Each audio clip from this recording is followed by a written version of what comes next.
That Fresh Morning. That Fresh Morning. Vous êtes sur les 104.5 avec Mosley, on parle de politique ce matin, c'est ça? Oui, nous parlons de politique et nous abordons une des actualités les plus importantes de la semaine. Vous savez, notamment en rapport avec le président de la République. Beaucoup de gens savent que depuis cette semaine, on a des informations concernant son voyage à Londres, où il a d'ailleurs rencontré le 11 mai dernier la secrétaire générale du Commonwealth. Et cette fois, on nous a donné des extraits de sa rencontre avec le Premier ministre britannique, Boris Johnson.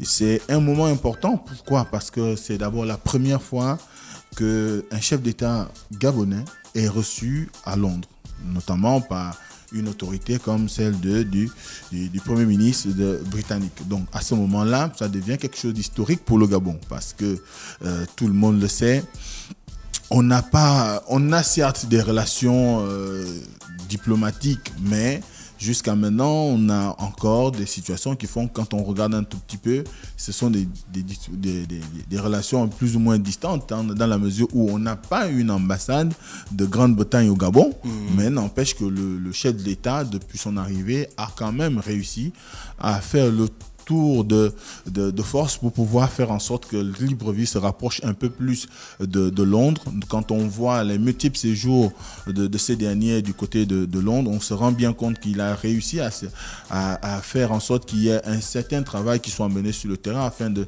pouvoir trouver des points de jonction au niveau de la coopération entre le Gabon et ces pays-là. Et nous savons très bien également que le Gabon et la Grande-Bretagne ont en commun l'idée sur la préservation de l'environnement, et d'ailleurs c'est ce qui fut tout le sens de la rencontre entre le prince Charles, héritier du trône d'Angleterre, avec le président de la République. Et là encore, il a rencontré le Boris Johnson au siège de la primature britannique pour pouvoir discuter des questions en rapport avec l'environnement, notamment, surtout parce qu'il y aura en novembre de cette année la COP26, sur laquelle le Gabon est quand même aujourd'hui présenté sur le plan international comme étant un des pays essentiels en ce qui concerne la préservation de l'environnement dans le monde. Nous sommes le deuxième pays en ce qui concerne la forêt du bassin du Congo, et à ce titre-là, nous avons une situation, du moins une position géographique qui fait qu'également, avec les décisions prises depuis Omar Bongo, on a aujourd'hui près d'une vingtaine de parcs, aussi bien sur le continent que en zone maritime, qui sont là pour pouvoir faire en sorte qu'il y ait la préservation de la biodiversité, mais surtout la lutte contre le réchauffement climatique. Et en ce sens, aujourd'hui, voir le chef d'État être reçu par le Premier ministre britannique, ce n'est qu'une matérialisation de l'excellence des relations et de coopération entre le Gabon et ces pays-là. Mais ce que nous retenons aussi, c'est sur le plan, peut-être on va dire personnel, parce que on a pendant longtemps posé la question de savoir, beaucoup de personnes cherchaient pendant longtemps à savoir quelles étaient aujourd'hui les aptitudes physiques du chef de l'État après 3 ans. L'ambition pour beaucoup a toujours été de pouvoir le voir sur la scène, qu'il s'agisse même sur le plan local ou à l'international. Vous savez que pendant longtemps, le chef d'État n'est pas apparu de façon, on va dire, spontanée auprès des populations. On l'a souvent vu passer en voiture ou à la télévision. Et là, même si encore c'était une vidéo, mais au moins, les gens ont pu remarquer qu'il y a quand même une certaine motricité qui est revenue chez le chef d'État. Merci. Et de la semaine, là, je sais pas. Voilà, ça arrive. Merci, pardon. Donc, motricité qui est revenue chez le chef de l'État. Et cette motricité, aujourd'hui, implique qu'il y a quand même eu un travail de fond qui a été fait après la situation d'AVC qu'il a eu il y a 3 ans. Donc, il y a une voie de récupération qui est là. Et cela augure quand même qu'il y a à espérer qu'il retrouve peut-être un meilleur usage de tous ses membres. Donc, à ce titre-là, je crois que pour les Gabonais qui ont été suffisamment sévères concernant le fait que pendant longtemps, on leur a interdit d'avoir accès au chef de l'État, qu'on ne leur permette pas suffisamment de savoir s'il est toujours en état de pouvoir marcher ou pas, s'il est toujours valide, c'était le terme. Donc, s'il est toujours valide, eh ben, je crois que c'est quand même du soulagement pour certains, même s'il y a quand même beaucoup qui restent encore à faire et que beaucoup restent encore critiques parce qu'ils estiment que avoir vu le chef, parce que c'est quand même pour beaucoup c'est normal que ça apparaisse comme un choc d'avoir vu le chef d'État marcher et qu'au final ils le voient aujourd'hui dans un état avec une certaine réduction en termes de mobilité, mais n'empêche que quand on a eu un AVC comme le sien, il y a quand même une période longue de rééducation. Beaucoup de spécialistes disent que 3 ans c'est insuffisant et même là 3 ans c'est vraiment au forceps qu'on arrive aujourd'hui à une situation où on parvient à le voir marcher, c'est alloué. Donc à ce titre-là, je crois que sur le plan local, il y a une certaine on va dire, il y a une certaine confiance qui est remontée parce que quand on voit un peu l'internet du Gabon, on se rend bien compte que beaucoup de gens attendaient ce type de sortie pour permettre à ce que le chef de l'État puisse convaincre à nouveau ceux qui, dans son camp, peut-être étaient plus ou moins indécis aujourd'hui, ou encore les populations qui étaient encore réfractaires à croire qu'ils seraient dans une phase de récupération. Eh bien, c'est aussi un moment particulier parce que on a comme l'impression que cette sortie aussi était plus ou moins une réponse à la situation du moment. Vous savez qu'il y a eu un sommet sur les économies africaines, notamment en France, où il fallait réfléchir sur comment assumer le financement des économies africaines à la suite du coronavirus, sinon de la crise qu'on connaît actuellement. Et vous savez que le Gabon n'a pas été invité. Du moins, la plupart des pays de la CEMAC n'avaient pas été conviés. Le Gabon n'était pas présent. On ne sait pas s'il a été invité ou pas. Mais si le Gabon n'est pas... C'est ce que je m'apprêtais à dire. Si on a vu la liste des participants. On n'a pas vu la liste des invités. Attention, quand on est normalement participant, on suppose... On peut être invité et ne pas être présent. S'il vous plaît, j'y arrive. Oui. On suppose que vous avez été invité. Première chose. Deuxième chose, quand on vous a invité et que vous ne pouvez pas être présent, il y a ce qu'on appelle la délégation.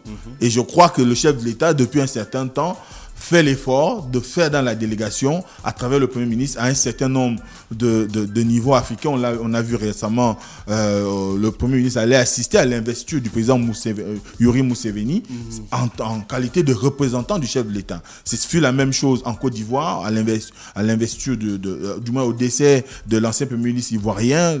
Le Premier ministre a allé représenter le chef de l'État. Donc, si évidemment il n'y a pas eu de représentation du Gabon et que derrière, on lit bien dans la presse que les pays de la CEMAC en majorité n'ont pas été invités parce qu'en réalité, du moins conviés, comme c'est le terme employé en diplomatie, conviés, parce que quand on regarde, il n'y a eu que la présence évidemment de Denis Sassou Nguesso qui évidemment était présent, mais également d'une seule personne, notamment Pahimi Badeke Albert de la Centrafrique, qui est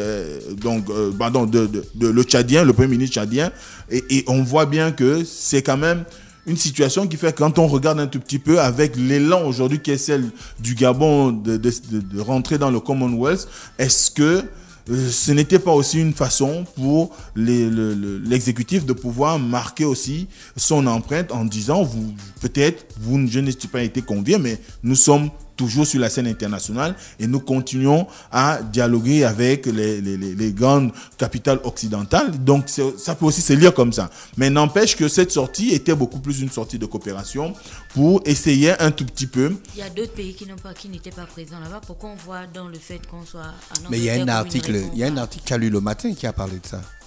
De quoi? Sur la réponse à l'absence du Gabon en France.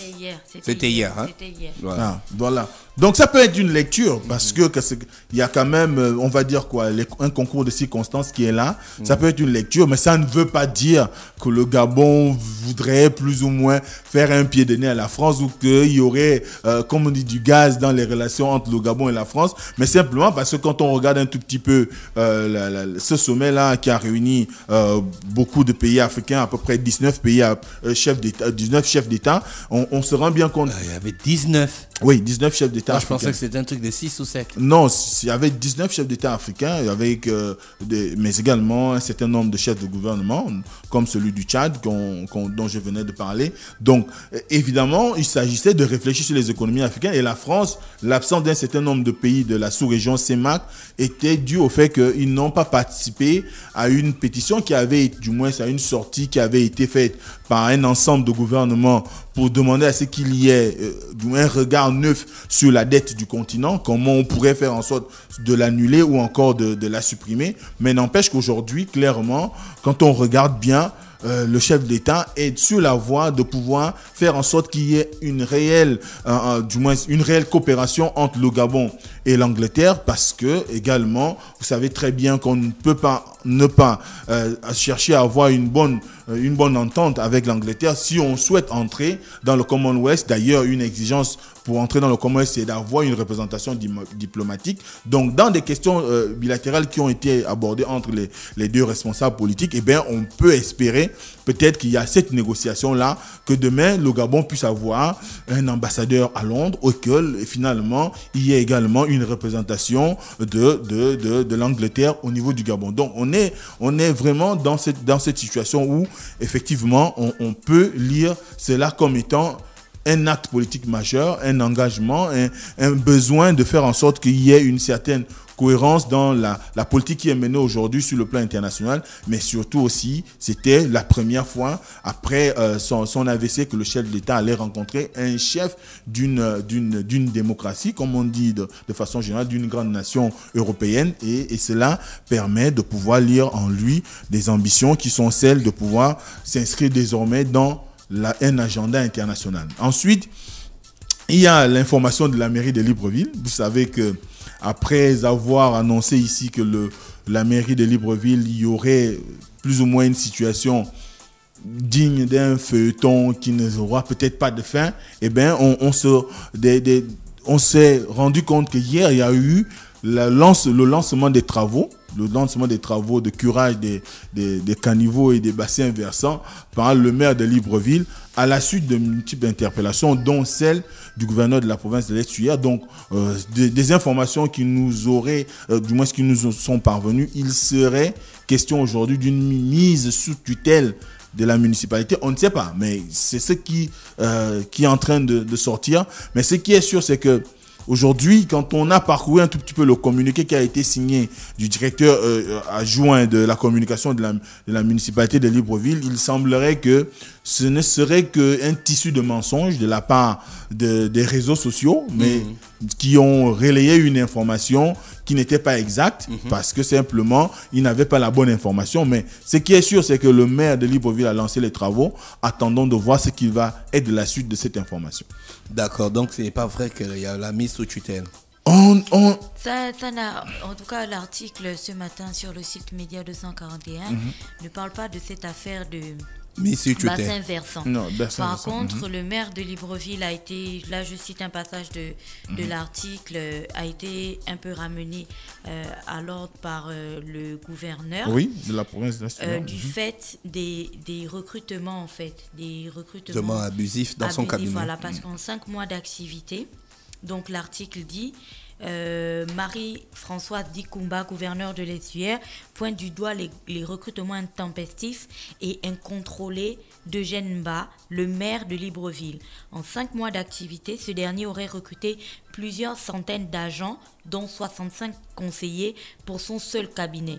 Devant telle dérive, Marie-Françoise Dikumba lui a adressé un rappel à l'ordre. Bien sûr. Voilà. Donc, oui, c'est clair que ça peut être dans le sens des questions administratives, mais n'empêche que la communication telle qu'elle est présentée aujourd'hui, il y a comme un cafouillage quand même. Parce que d'un coup, on voit le site Média 241 qui sort l'information, relayée par les autres sites d'information qu'on connaît si bien sur la place que Gabon Media Times, Gabon Review et consorts, et même le quotidien national en a parlé. Ensuite, il y a une communication du directeur adjoint de la communication de la mairie de Libreville, et à un moment donné, on voit le lancement des travaux, et puis il y a un rappel à l'ordre de la part du gouverneur de l'extérieur, comprenez qu'il peut y avoir confusion. Mais ce qui est sûr aujourd'hui, c'est que la situation telle qu'elle se présente à la mairie de Libreville, il y a quand même un problème. Parce que même si on prenait le cas de ces questions des effectifs, ben je crois que c'est le même problème c'est ce qui avait d'ailleurs suscité le vent de marée qui a emporté Léon Nzoué, parce qu'on estimait que son cabinet revenait suffisamment cher à la municipalité de Libreville. Je crois qu'il tournait autour de 2 ou 3 milliards à peu près. Et on a vu comment, lorsqu'il s'est agi de l'intérim assuré par Serge William Makasaga, il y a eu un dégraissement et on pensait que on devait peut-être rester dans des proportions qui permettraient à ce qu'on puisse avoir une bonne gestion de la ressource même produite collectée par la mairie de Libreville. Mais malheureusement, on en est encore à des soixantaines de personnes en qualité de conseiller. Quand on sait qu'un conseiller, c'est au bas mot 1 100 000 de rémunération. Si vous avez une soixantaine, c'est beaucoup d'argent qui va être pris dans les caisses de la municipalité. Et à ce moment-là, il faudrait bien qu'il y ait quand même des réponses, aussi bien sur l'affaire du curage des caniveaux, donc le contrat signé avec Jeta Group, qu'à sur cette question de recrutement. Parce que s'il n'y a pas une communication claire de la part du maire de Libreville, ben, le climat va continuer à être celui qui est aujourd'hui. Et on va continuer à parler d'un côté d'un Fox ou encore d'un Tox ou d'un besoin de nuire à la personnalité du maire. Or, en réalité, il s'agit aujourd'hui de pouvoir faire en sorte que nous ayons une lecture claire de ce qui se passe dans la gestion même des deniers qui sont mis à disposition de la municipalité. Parce que mais si la presse fait un article, c'est que la presse a investigué. Normalement, ne vient pas faire un communiqué juste pour dire que c'est pas vrai. Et c'est là tout le problème. Parce que ce communiqué d'ailleurs... Il y a des choses avec lesquelles on ne s'amuse pas, c'est quand même la presse. La presse ne peut pas se permettre de faire des allégations gratuites. Et surtout qu'on ne peut pas avoir une bonne partie des médias au Gabon qui parlent d'une affaire simplement parce qu'on veut nuire à les jeunes.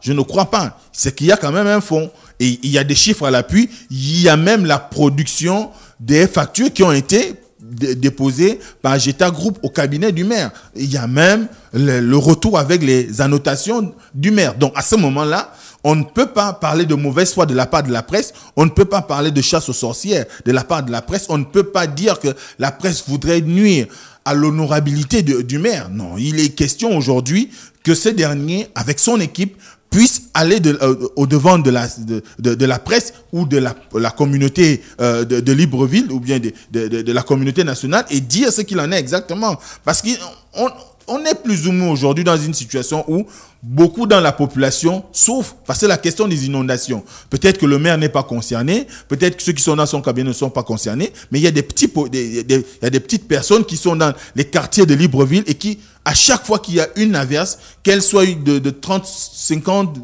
1 heure, 50 minutes, 1 heure, eh bien, ces personnes se retrouvent dans des difficultés. Moi, j'ai par exemple une entreprise où ils ont perdu tout le matériel, tout le parc informatique et aujourd'hui hors service parce qu'il y a eu une inondation, parce que leur bâtiment est proche d'une voie d'évacuation d'eau qui aujourd'hui ne fait pas l'objet d'entretien.